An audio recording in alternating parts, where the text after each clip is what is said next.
Let me give you another example to compare and show the difference between goal setting.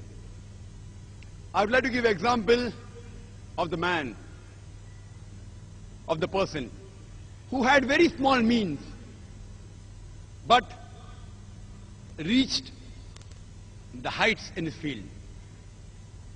The man, the person who changed my life and converted me from a doctor of a body to a doctor of soul. And I'm sure you know the name of that man. He's none other than Sheikh Ahmed Deedat. Let us compare his goal setting. Sheikh Ahmed Deedat. And if you know the life history of Sheikh Ahmed Deedat, he acquired education only till standard 6th. Because both his ends could not meet, he was forced to leave his education. After passing standard 6, he was forced to leave his education. A man with small means. He was forced to leave the country India where he was born. Then he goes to South Africa. He does a job of a salesman. He works in a furniture shop. He does the job of driving, etc. And while he was in South Africa, he used to constantly be harassed by the Christian missionaries, who used to tell Islam is a useless religion. It is merciless. They used to attack Islam.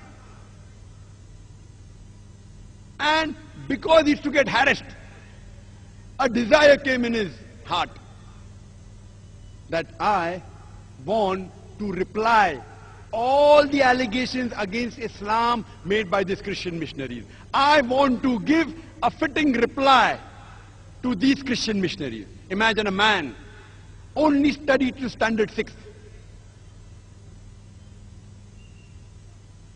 But naturally he had faith in Allah. He strived. He stumbled across a book. You know, the books which were lying in a room which had dust on it. He stumbled across a book by the name of Izarul Haq, the truth revealed by Maulana Karanvi, Rahmatullah Karanvi. And he gets the direction for his goal. That's how he started. And he strived for 40 years, till the time he challenged the stalwarts of Christianity. Imagine a 6th standard pass man strived for 40 years and challenged the stalwarts of the world. So much so that in 1984, in the early 1980s, he was about to debate Reverend Jimmy Swaggart. And at that time, in 1980s, Jimmy Swaggart was the #1 most powerful, most famous Christian televangelist.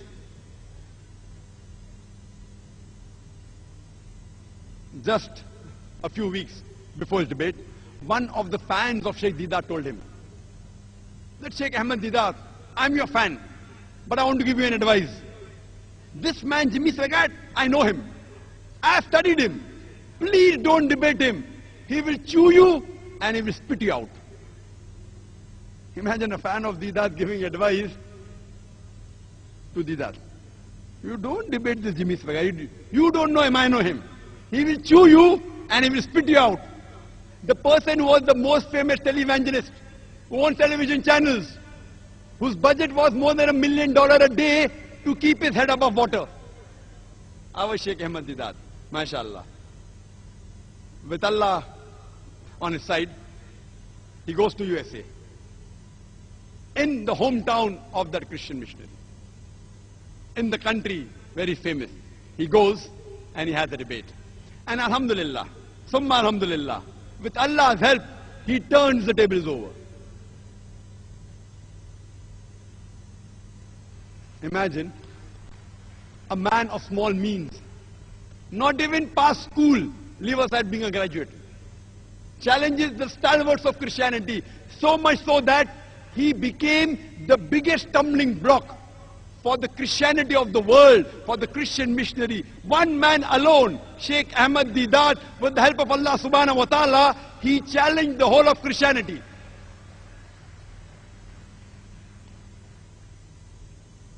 Let's analyze this goal setting. Number one, the Islamic. Was it Islamic? Was it according to Quran and Sahih Hadith? Was it for Allah and His Rasul? But naturally it was.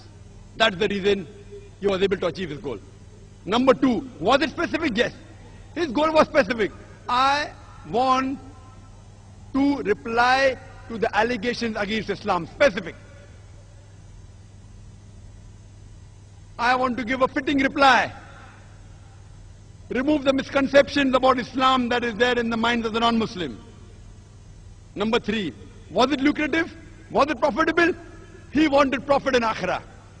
And inshallah, Allah will grant him Jannah, inshallah. But besides being profitable in the Akhirah, it even profited him here. You know, a number 6 standard pass man. In 1986, he gets the biggest award in the Muslim world. He is awarded the King Faisal Award for service in humanity. A 6 standard man. He didn't do for the award. Maybe he got $200,000. He didn't do it for that. Maybe for the gold King Faisal Award. He didn't do it for that. He did for Allah and His Rasul. Allah profits him in Akhirah and even in this world. Lucrative. A. Was it apt? Was it appropriate? Very apt. At the right time. His style, everything at that time. When the Christian missionaries were hammering the Muslims, our morale was at the lowest. This man, Sheikh Ahmad Deedat, he inspired thousands of youngsters, including myself. We could at least raise our head and stand. Apt. M. Was it measurable? Yes. What did he do? He collected the books of Christianity, the Christian missionaries who wrote against Islam. You know, John Gilchrist, all these books, Jimmy Swaggart, and started replying. When they attacked the Quran and Islam, he replied and he studied their scripture, Bible, used the verse of the Quran and implemented on them, and he found results. Measurable. What was his intention? His intention wasn't to become famous. His intention wasn't to win the King Faisal Award. His intention was to please Allah and His Rasul. C. Was he consistent? Yes, he was. Imagine, he struggled and strived for 40 years. And if you know his history, his office was a small, dungy place. And he tells us that even to print a black and white pamphlet, 1,000 quantity, they used to have a meeting.